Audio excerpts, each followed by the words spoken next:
Tá dado play?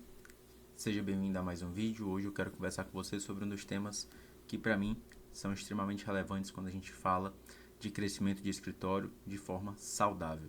O tema que eu quero conversar com você hoje é sobre contratação, sobre como começar a construir um time de pessoas dentro do teu escritório que façam com que você saia do seu primeiro ano para o seu quinto ano, para o seu 10º ano e assim cresça cada vez mais de maneira saudável, de maneira longeva, próspera, mas principalmente construindo um legado, construindo um escritório que vai se manter mesmo se um dia você não puder estar presente.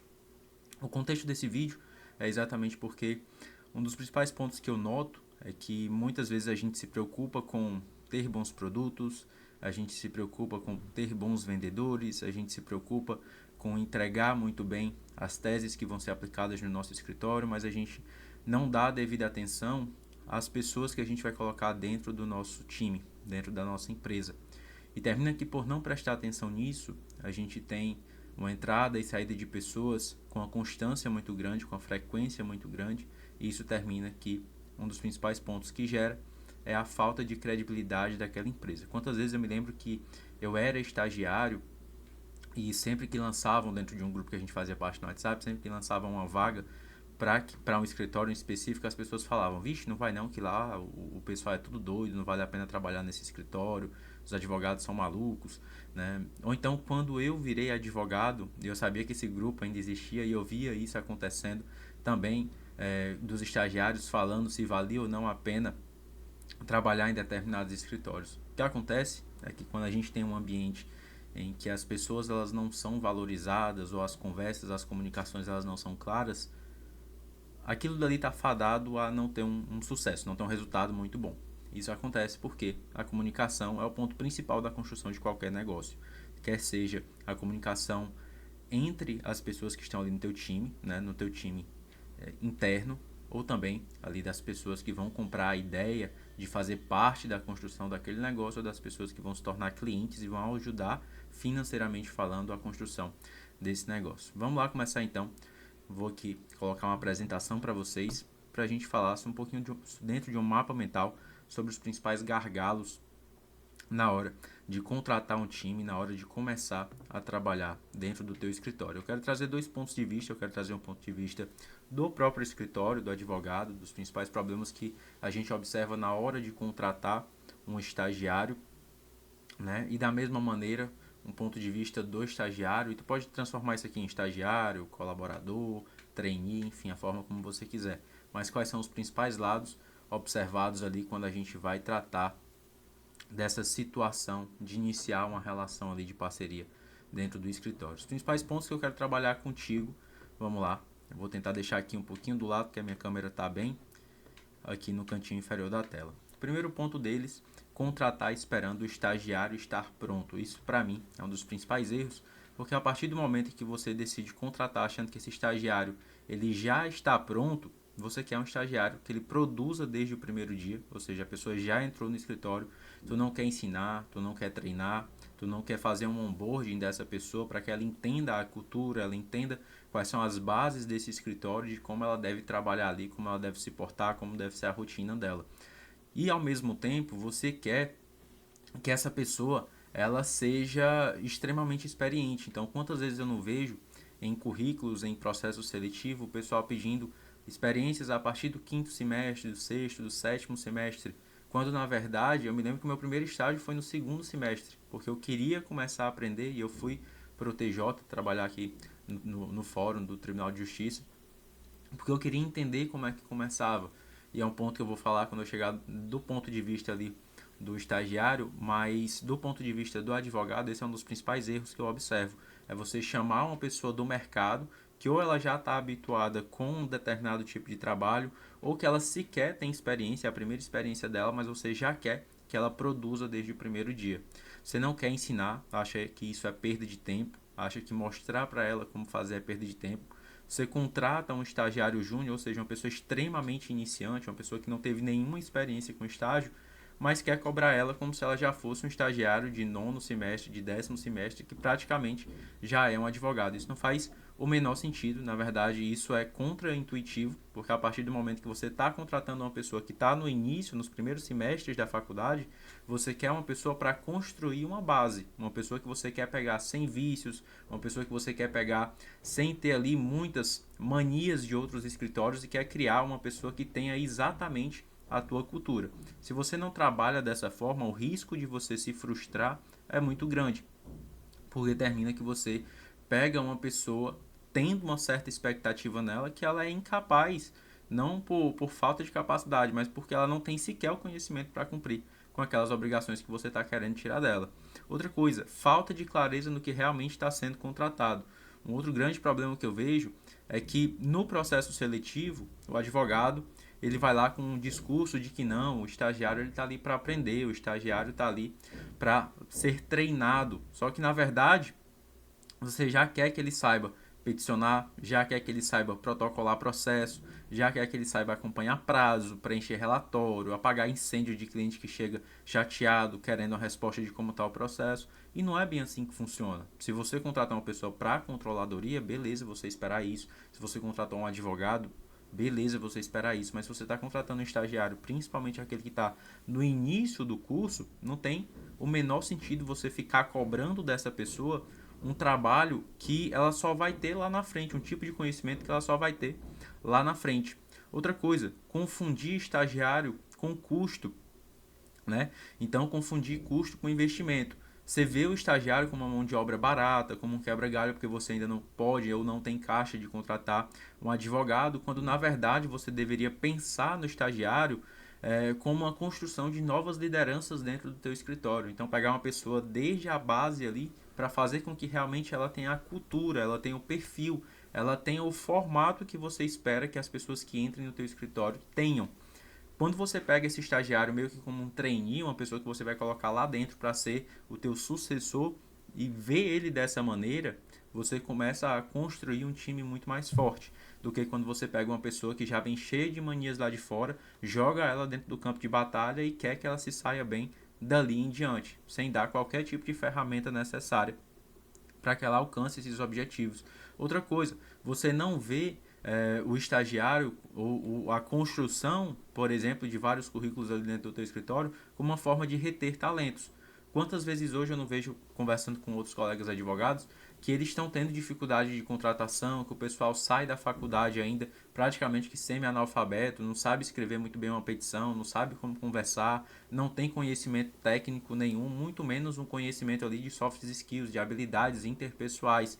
Então, quando você tem a oportunidade de fazer uma contratação e reter esses talentos e manter essas pessoas dentro do teu escritório, você na verdade vê isso como um custo, não como um investimento que você está fazendo no médio e longo prazo. Isso é um outro grande erro que a maioria dos advogados e escritórios fazem, né? A maioria dos escritórios ali cometem no momento em que eles estão fazendo uma contratação para o time. Outra coisa, você não percebe que o estagiário ele é um novo braço de crescimento do escritório. Quando você trata bem o estagiário, quando você trabalha um estagiário da maneira correta e coloca dentro dele a cultura correta, você tem novos braços de crescimento para o teu negócio. E aí a partir desse ponto você começa a conseguir alcançar outros locais, outras pessoas que você antes não conseguia, porque esse estagiário ele vai ver o teu escritório como algo que ele faz parte, não algo que ele está lá dentro e está tirando dinheiro ali todo mês, não é só uma fonte de renda, porque quando se torna só uma fonte de renda, meu amigo, eu sinto muito, mas esse estagiário com R$ 10 a mais ele vai procurar um outro escritório. O outro problema muito grande é o medo de delegar. Quantas vezes eu já não vi advogado que refaz todo o trabalho que o estagiário fez, não deixa ele corrigir o trabalho, vai lá mesmo e corrige tudo, manda usar modelo pronto. Não, pega um modelo aí da internet, ou então pega um modelo aqui do nosso banco de dados. Não deixa ele ter criatividade, não deixa ele errar, não deixa ele testar, não deixa ele se desenvolver enquanto um profissional. E quando isso acontece, a principal consequência é que você tem um estagiário que vira só um copiador de peça. Só vira ali meramente um Ctrl+C, Ctrl+V. Você não tem um operador jurídico, você não tem uma pessoa no time que tem um raciocínio livre. É uma pessoa que está dentro de uma caixinha ali, que vai seguir um modelo de Ctrl+C, Ctrl+V, mas ela não tem muito mais para te oferecer do que isso. Isso é um grande problema quando você vê um estagiário apenas com uma forma de dar Ctrl+C, Ctrl+V de maneira barata dentro do teu escritório. Outro grande problema que eu vejo no momento da contratação é quando não existe um método de onboarding, ou seja, você não tem uma forma de receber esse estagiário, essa pessoa que vai fazer parte do teu time. Então ela chega lá, ela não tem um playbook, ela não tem um material que fale sobre a cultura, os valores da empresa, a visão, a missão. Não tem nada, não tem nada. A pessoa entra lá, ela é jogada no campo de batalha e ela tem que se virar para entregar algum resultado e fica em dúvida se está ou não fazendo um bom serviço, porque você também não dá feedback. Ela não tem um checklist das atividades que ela tem que fazer, ela não tem rotina, ela não tem padrão, ela não tem uma reunião na segunda, ela não tem uma reunião na sexta, na quarta, para saber como é que está indo a semana. Simplesmente você joga lá e sai cobrando com o passar do tempo de acordo com o que você lembra. Como é que você quer que uma pessoa dessa ela se desenvolva? Como é que você quer que uma pessoa dessa ela performe? Se você é um péssimo gestor, se você é um péssimo líder e não consegue sequer treinar uma pessoa que você está colocando no teu time. Para tu ter uma noção, para cada pessoa que você coloca dentro do time, tu vai levar em torno ali de 30 a 90 dias para fazer o processo de rampagem, até ela estar performando da maneira que você espera para dentro daquele cargo dela. E aí a partir desses 30, 60, 90 dias é que ela vai atingir esse momento em que o que você está pagando para ela está compensando. Agora imagina só se você não faz um treinamento bom. E aí a cada 60 dias essas pessoas ficam saindo de dentro do teu escritório. Quanto tempo do ano você leva, ou seja, quanto tempo do ano você leva para fazer com que de fato essas pessoas que estão ali dentro do escritório performem muito bem. A cada demissão que você faz é como se você perdesse um semestre, entende? Ou no mínimo 4 meses, só porque você trabalha sem qualquer tipo de método de onboarding. Então, como consequência disso, você tem erros repetidos, baixa produtividade e uma alta rotatividade no setor. Então, o turnover é muito grande. A saída dessas pessoas de dentro do escritório é muito grande. E isso pega muito mal para quem está lá fora olhando, para as pessoas que vão se inscrever ali para o processo seletivo do teu escritório, elas já olham isso e percebem, pô, caramba, eu acho que eu não quero fazer parte desse time, porque a forma como eles trabalham não me agrada de maneira nenhuma. Eu vejo toda hora o pessoal entrando e saindo, toda hora eles abrindo o processo seletivo, alguma coisa está muito errada, porque são processos seletivos para a mesma vaga, né? E outra coisa, outro grande problema é a falta de feedback estruturado. Você só dá feedback normalmente quando algo deu errado, quando o cliente reclamou, quando perdeu um prazo. E se o feedback ali ele só serve para corrigir e nunca para melhorar, nunca para incentivar, o time ele não tem chance de crescimento. Você não dá uma oportunidade de melhoramento, de capacitação para o teu time. Na verdade, você cria um monte de gente que tem medo de você, que não consegue trabalhar contigo e que só está contigo realmente porque precisa daquele dinheiro ali para pagar as contas. Mas que na primeira oportunidade que tiver de receber um pouquinho a mais, elas vão pular do barco porque não vale a pena estar com você. O teu time é ruim, a tua gestão é ruim, a tua liderança é ruim, o ambiente que você criou é ruim e não vale a pena estar ali presente meramente por uma bolsa de estágio. Agora esses são os pontos de vista que eu trago a partir da visão do advogado. Agora quando a gente passa ali para o lado do estagiário, o que a gente tem que prestar atenção, o que a gente tem que oferecer, o que a gente tem que se atentar para fazer com que de fato ele queira estar conosco durante essa jornada. O principal ponto que eu observo, e isso desde sempre, desde meus tempos de faculdade, é uma expectativa irreal sobre a advocacia.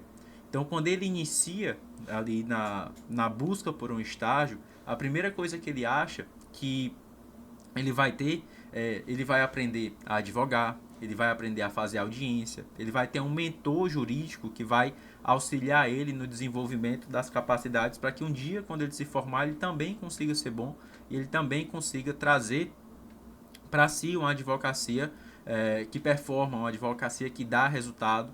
Só que o grande problema é que o que ele encontra, o que ele recebe, é um protocolo de copia e cola. É uma situação em que, na verdade, ele não faz nada, ele é só um Ctrl+C, Ctrl+V, ele é só uma engrenagem facilmente retirada da máquina e substituída. E quando ele sente que ele não tem nada a agregar, quando ele sente que não tem nenhuma coisa que ele possa fazer para que ele seja notado, para que ele seja visto, não tem sentido ele permanecer nesse escritório. Ele faz ali uma tarefa operacional sem contexto, ele faz atividades no dia a dia dele que ele não sabe porque. Eu me lembro que um dos primeiros estágios que eu tive, eu cheguei lá e falaram assim: Marvin, isso era o meu primeiro dia de estágio, Marvin, faz aí uma petição intermediária. Eu fiquei sem entender o que é uma petição intermediária, eu não faço ideia do que seja isso. E aí eu fui conversar com os outros estagiários para entender o que era uma petição intermediária, para entender como é que eu podia fazer isso da maneira correta. E caramba, Tá completamente errado você passar por uma situação dessa. É você colocar uma pessoa que não tem experiência nenhuma para fazer algo que ela nunca fez. E termina que isso só vai gerar, obviamente, frustração, só vai gerar um sentimento de que, caramba, eu não consigo sair do lugar, então eu não sirvo para estar aqui. Quando na verdade o papel do advogado era exatamente fazer um treinamento, fazer um onboarding, como eu falei nesse instante, para que essas coisas funcionassem da maneira correta. Outra coisa, o estagiário ele não tem uma visão do porquê o trabalho dele, ele não tem um objetivo, ele não tem um norte a trilhar. Então ele faz a peça, mas não sabe para quê, ele não sabe como aquilo vai impactar no processo. Ele sabe que ele tem que fazer uma petição intermediária, mas para que serve aquilo? Ele não faz a mínima ideia. Qual o impacto que tem se ele não fizer ou se ele fizer da maneira correta? Ele também não sabe. Outra coisa, ele alimenta um sistema, mas ele não entende a estratégia, ele não sabe por que ele está fazendo aquilo, quais as estratégias por trás daquela decisão do escritório de seguir com aquela linha de raciocínio dentro do processo, ele não sabe disso. E como ele não sabe, qualquer coisa que ele fizer tá bom. E se qualquer coisa que ele fizer tá bom, o teu time sempre vai ter pessoas medíocres. Não porque o time é ruim, mas porque você é um líder medíocre que não tem capacidade de treinar um time da maneira correta. Então, se você não busca capacitação, quem dirá querer cobrar das pessoas que elas sejam capacitadas para qualquer coisa dentro do teu escritório. Então, como consequência, sem contexto, não há aprendizado real, e se não tem aprendizado real, só tem um monte de pessoas ali, como naquele filme do Charlie Chaplin, apertando parafusos até o momento em que ela encontre outra máquina para apertar esses parafusos que vai pagar uma bolsa um pouquinho maior. Outra grande coisa, um medo constante de errar. Isso vem muito quando o erro ele vira uma bronca, um feedback negativo, um grito, uma chamada de atenção na frente dos outros. Quando esse erro ele não vira aprendizado, quando não vem com um feedback construtivo, não vem com caramba, cara, tu errou isso daqui porque tu deveria ter feito assim, assim, assim. E tu tem que fazer assim, assim, assado por conta disso, daquilo e daquilo outro. Então você dá um contexto, você dá um cenário, você dá um ambiente em que essa pessoa começa a entender que o que ela faz tem valor e o porquê tem valor. E aí o estagiário ele joga no modo defensivo, quando ele está dessa maneira em que ele não pode errar, ele tem medo de errar, se ele errar ninguém vai explicar, só vai tomar um cagaço, vai tomar um carão. Então ele joga no modo defensivo e não no modo evolutivo. Não tem um que ele evoluir. Se ele só está recebendo grito, ele vai ser que nem um cachorro que sabe que se ele mijar em um determinado local, ele vai apanhar, sabe? E aí esse cachorro ele não está parando de mijar, o estagiário ele não está parando de cometer aquele erro porque ele aprendeu. É só por medo, é só por instinto. Se eu errar, eu vou esconder. Se eu perder um prazo, eu não vou falar nada. Se eu esquecer de peticionar, eu peticiono depois, mesmo porque eu tenho prazo mesmo. A pessoa não entende por que ela está fazendo aquilo ou quais são as consequências do erro dela. E ela está extremamente correta em agir dessa maneira, já que ela não tem nenhum tipo de desenvolvimento intelectual, de capacitação para fazer com que de fato ela queira performar melhor, ou ela entenda por que ela performar melhor gera um grande diferencial para a vida dela enquanto um advogado. Ela tem também outro grande erro que eu vejo aqui, é uma sensação de exploração. Então o que eu vejo muito é escritório fazendo uma exigência alta, pagando pouco, coloca horas extras, então normalmente é para o estagiário trabalhar 5 horas, ele trabalha 6, é para trabalhar 6 e coloca 7. Aí vem todo mundo ali do escritório com aquela conversinha lixo de aqui todo mundo veste a camisa. Aí a pessoa sai 9 horas, 9 e meia, 10 horas do escritório e acha que tá arrasando. Uhul, meu time é super engajado. Não, você só é um infeliz que não tem a capacidade sequer de promover um ambiente de trabalho em que as pessoas consigam atingir as metas delas e os objetivos delas sem precisar fazer hora extra. E aí a hora extra, ao invés de ser uma exceção, se torna regra. E quando isso se torna regra, eu espero muito que um dia um desses estagiários te processe, porque é o que você merece. Você merece porque é um irresponsável dentro do teu próprio negócio. E aí, nem você trabalha para uma pessoa que age dessa maneira. Imagina só, se você é uma pessoa que paga pouco, pede muito, exige bastante, dá carão, dá grito, você trabalharia para si mesmo? Provavelmente você não trabalharia para uma pessoa que nem você se você tem essas características. E ninguém quer trabalhar contigo porque tu é uma pessoa chata, tu é uma pessoa insuportável. E o pessoal lá no grupo dos estagiários saiba que independente do estado em que você esteja, da cidade que você esteja, vai existir esse grupo, você vai ser mal falado. Você vai ser o dono do escritório, que é chato, que não presta para nada, que paga pouco, que ninguém quer trabalhar contigo, porque realmente você é uma pessoa extremamente indigesta. É uma pessoa que não dá para suportar. Mais uma coisa, falta de plano de crescimento. Isso aqui eu falo muito quando eu estou conversando com o pessoal ou quando eu estou dando algum curso. O estagiário, ele não sabe o que ele precisa aprender, ele não sabe como ele pode evoluir, quando ele pode evoluir, em que degraus ele pode subir para alcançar os objetivos. Se existe uma chance real de contratação ou não. O que eu vejo muito é advogado falando assim, não, aqui todos têm a possibilidade de ser sócio. Não vai ser sócio nunca.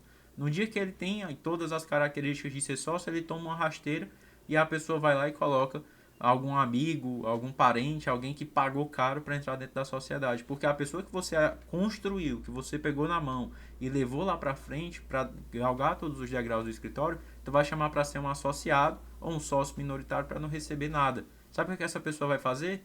Ela vai sair, vai deixar você mal falado, ou então mesmo que ela não fale nada, ela vai construir um negócio grande, um escritório grande, sendo que ela podia estar construindo algo com você, mas você não merece, porque você é uma pessoa que não sabe cumprir com suas promessas. Então, se você não tem intenção nenhuma de dar sociedade para as pessoas que estão contigo no teu time, é melhor você ficar calado, porque pelo menos você passa menos vergonha, entendeu? Ou cria, ou não cria, na verdade, falsas expectativas.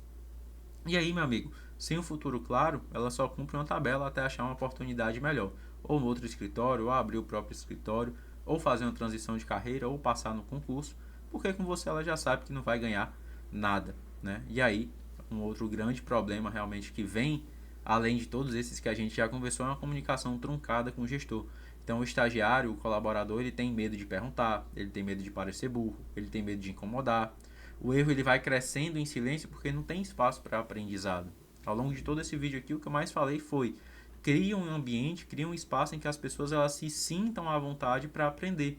Uma coisa que eu gosto muito de fazer é, por exemplo, toda vida no mês, junto aos estagiários, eles fazem uma apresentação sobre um tema que eles decidiram, um tema relevante sobre aquilo que eles estão aprendendo dentro das atividades e atribuições deles no escritório. Porque eles conseguem estudar, conseguem transmitir conhecimento, conseguem aprender com os colegas de outros setores. Isso faz com que eles tenham uma integração muito maior, uma interação, a vontade de aprender e de transmitir conhecimento. Isso impacta não só no trabalho dele dentro do escritório, mas impacta positivamente na vida dele e faz com que ele se torne um profissional cada vez melhor e consiga aí alcançar grandes lugares. E se você é um bom líder, você quer que essa pessoa alcance grandes lugares, ou dentro do teu time, ou então que construa por conta própria. E se as pessoas ficarem contigo, é porque de fato elas se sentem confortáveis o suficiente para crescer dentro do ambiente que você criou para trabalho, entendeu? Então bora lá, umas observações importantes aqui, a gente está chegando no final do vídeo. Eu acredito que se até o momento você está gostando, deixa um comentário aqui falando do que mais chamou a atenção, o que você concorda, quais são os pontos ali que você já se pegou pensando quando era estagiário ou depois que virou advogado. E o primeiro ponto de observação aqui é o ponto de atrito real, né, onde tudo quebra. O que acontece? O advogado, ele vai lá na hora da contratação e ele quer performance.